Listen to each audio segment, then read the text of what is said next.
Hey guys, good morning everyone. Welcome back to the online class. And as you know that yesterday we have started a new chapter was Taro's Reward, right? And in which we have completed half of the chapter and today we are here to complete the chapter. But before completing the chapter, today we'll take a summary what we have seen yesterday, okay? Or a recap what we have seen yesterday, okay? So now let's begin that, okay? And let's begin that, okay? So what we have seen yesterday that a boy Taro who was means a poor boy who wanted to complete their parents' wish, right? And they were living alone in a hillside, on a very lonely hillside, and he worked what he chopped the woods in the forest to earn money, but that was not enough. And one day also his father has told him to a wish that he wanted to drink the shake so that he could make himself warm in this cold. And by listening this, Taro got very upset because he didn't have so much money to bring that shake, because that was the expensive one, and it is a special popular drink of Japanese also, the shake. And he was like quite disappointed that he could not complete his father wish. So next morning what he did, he went up quickly, means he woke up quickly and he went to the forest and he chopped the wood in the forest, and he worked very hard.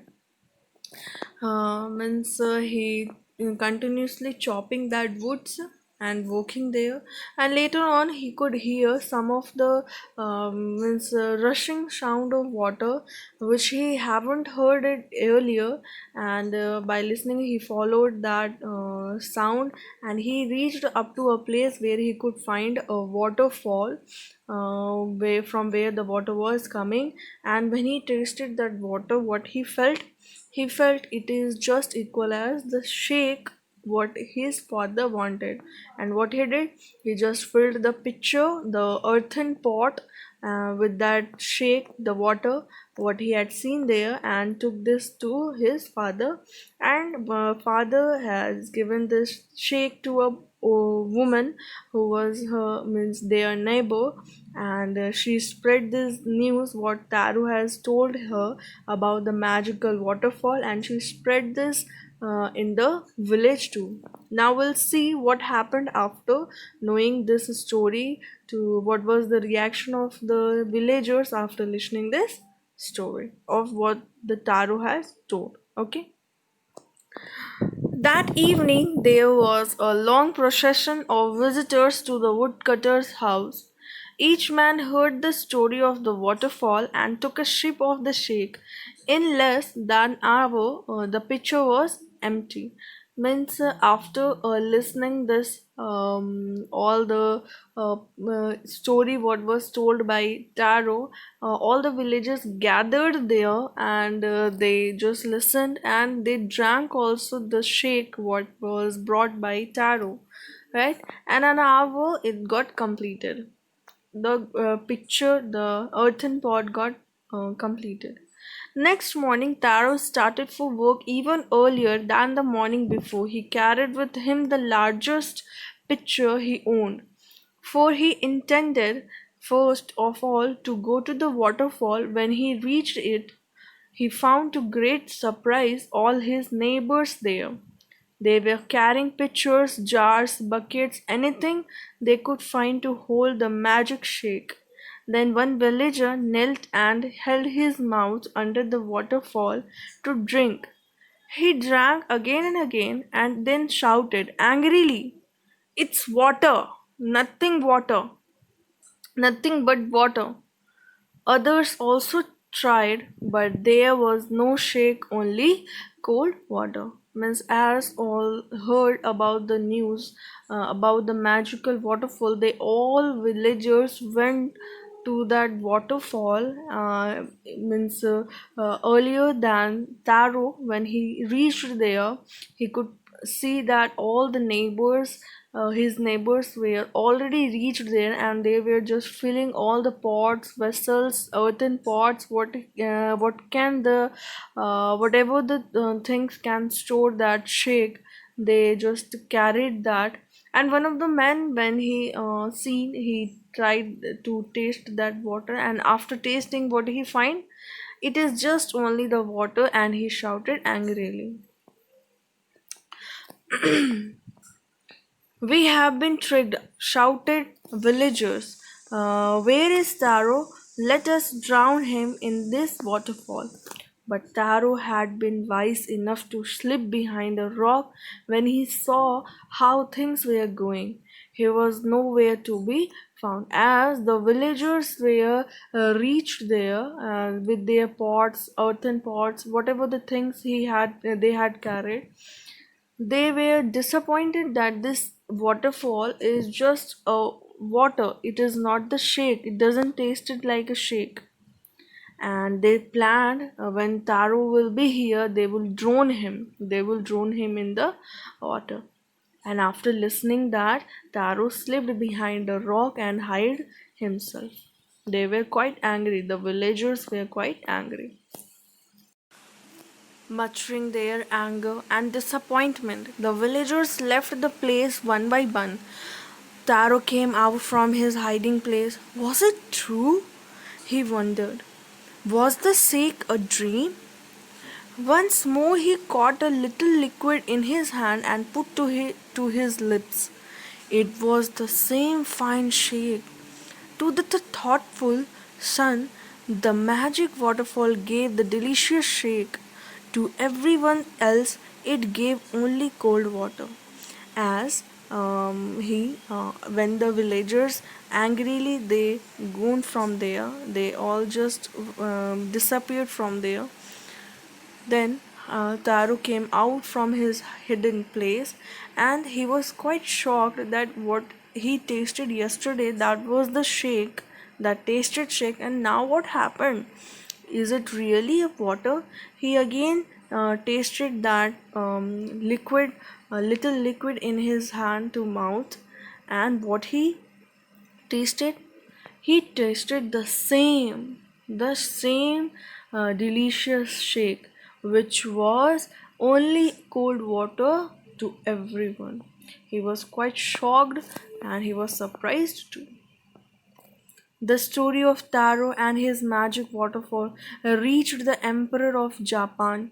He sent for the young woodcutter and rewarded him with 20 pieces of gold for having been so good and kind. Then he named the most beautiful fountain in the city after Taro. They said the emperor was to encourage all children to honor and obey their parents. Okay, so as this story is about from Japan, when the all the story of what was Taro thoughtfulness about his magic waterfall, what he had what he has found for, and he completed the wish of his father also. After knowing this, the Emperor of Japan, he rewarded him and gave that waterfall the name after Taro, and he said that encouraged all the children to honor and obey their parents, and means he told everyone that be like Taro, and like Taro we have to means obey our parents, and we should honor our parents. Okay, so as we have completed this chapter, and we'll discuss what we have seen in this chapter. Okay, so what we have seen, that this is as you know that this story is fairy tale, popular fairy tale of Japan. It involves a story about a son Taro, who was very thoughtful and very means obedient one, and who wanted to fulfill the wishes of his father, right? Taro was a poor boy. He earned money by chopping woods from the jungle, but the money he earned was not sufficient for him and his parents, because his parents had some wish to.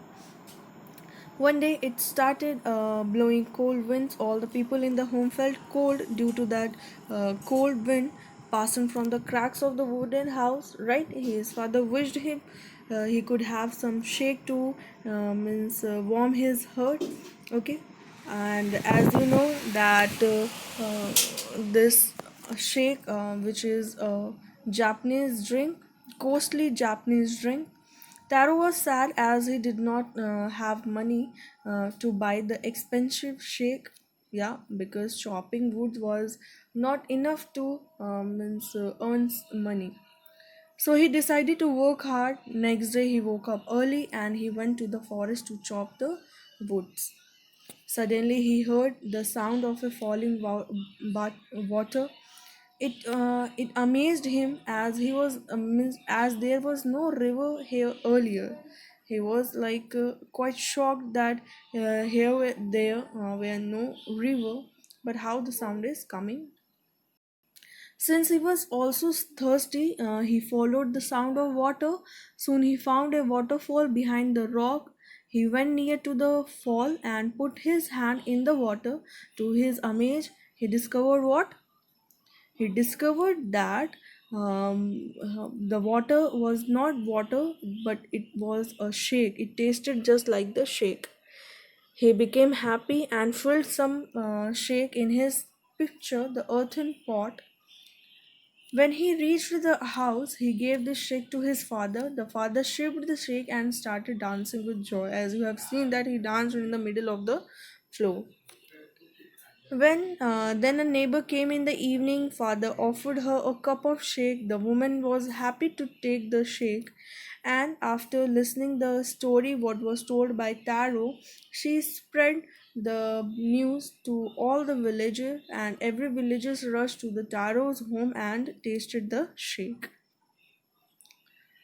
Next morning, Taro again woke up early, searched the biggest pitcher, and went to the waterfall. To his surprise, he found that other villagers were also going to the fall. Other villagers also going to the fall. Soon, people reached the fall and tasted the shake, but they found that water of the fall was not shake but plain water. People became angry and decided to draw Taro in the fall. Yeah, they decided Taro to drown him in the waterfall.